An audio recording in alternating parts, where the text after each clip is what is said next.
The Invisible Revolution. How one doctor changed cancer detection forever. In 2008, a doctor in London looked at an MRI scan and realized something terrifying. For decades, we'd been diagnosing prostate cancer completely wrong. Worse, we'd been treating millions of men with brutal procedures they never actually needed. His name was Dr. Anwar Padhani, and what he discovered would spark one of the most controversial debates in modern medicine. A debate that would pit him against some of the most powerful medical institutions in the world. But here's the thing, he was right. The evidence was hiding in plain sight all along. This is the story of how one radiologist changed the way we detect cancer forever, and why it took so long for anyone to listen, the crisis nobody saw coming. Let me paint you a picture of what cancer detection looked like in the early 2000s. You're a man over 50. You go for a routine checkup. Your doctor orders a PSA test. That's prostate-specific antigen, a protein in your blood. The number comes back elevated, not astronomically high, but concerning. Now comes the part that would haunt Dr. Anwar Padhani for years: the biopsy. Imagine this. You're lying in a clinic as doctors insert 12 needles through your rectum, blindly sampling tissue from your prostate. 12 random stabs into an organ the size of a walnut, hoping to hit cancer. It's called a systematic biopsy, but there's nothing systematic about it. It's essentially a medical lottery. Dr. Padhani, working at Mount Vernon Cancer Center just outside London, saw patient after patient go through this procedure, and he noticed something disturbing. We were missing cancers, dangerous ones, while simultaneously finding harmless ones we'd treat aggressively anyway.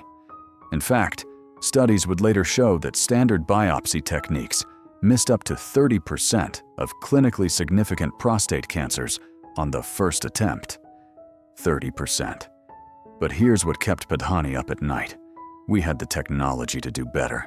It was sitting right there in hospitals across the UK. The MRI machine, the same device that could map the human brain in stunning detail, was being completely underutilized for prostate cancer. And Dr. Padhani was about to prove why that was one of medicine's biggest mistakes.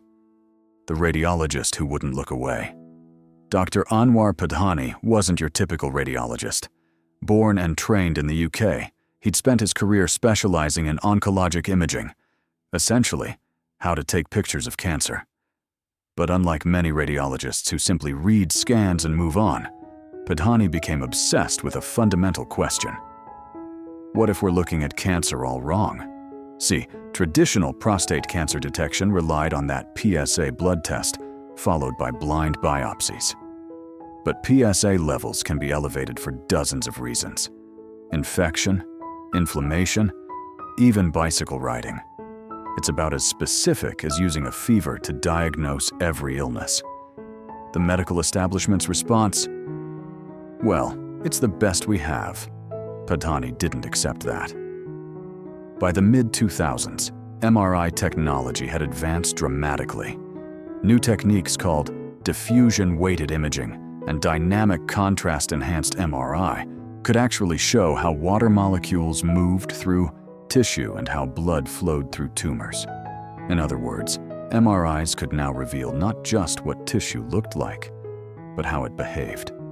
And cancerous tissue behaves very differently from healthy tissue. Padhani started a simple experiment. What if we did MRIs before biopsies? What if we could actually see where the cancer was before stabbing in the dark? The results were staggering. In study after study, Padhani and his team at Mount Vernon demonstrated that multiparametric MRI, that's MRI using multiple imaging techniques simultaneously, could detect clinically significant prostate cancer with accuracy rates exceeding 90%. 90%. Compare that to the 70% detection rate of blind biopsies, and suddenly you understand why Padhani became convinced he was onto something revolutionary. But revolutions in medicine don't happen easily. And Padhani was about to learn that the hard way, the system that fought back. Here's what you need to understand about medical innovation. It's not enough to be right. You have to convince an entire infrastructure designed to resist change.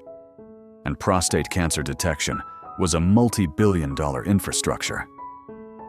By 2010, Padhani was publishing papers in prestigious journals like Radiology and the European Journal of Radiology. He was presenting at international conferences. He was showing urologists and oncologists clear evidence that MRI-guided biopsies were superior. The response from much of the medical community? Too expensive, too time-consuming, not enough MRI machines. Radiologists aren't trained for this. The current system works fine. But the current system didn't work fine. Let me give you some numbers that should shock you. According to research published around 2012, approximately 1 million men in the United States alone were receiving prostate biopsies every year.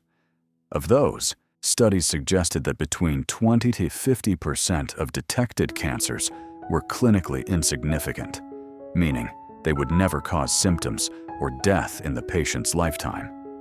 These men were being subjected to radical prostatectomies, complete removal of the prostate, with life-altering side effects, incontinence, erectile dysfunction, bowel problems, all for cancers that would never have killed them. This phenomenon even had a name: overdiagnosis and overtreatment. Meanwhile, men with genuinely dangerous cancers were being missed because 12 random needle sticks don't adequately sample an entire organ.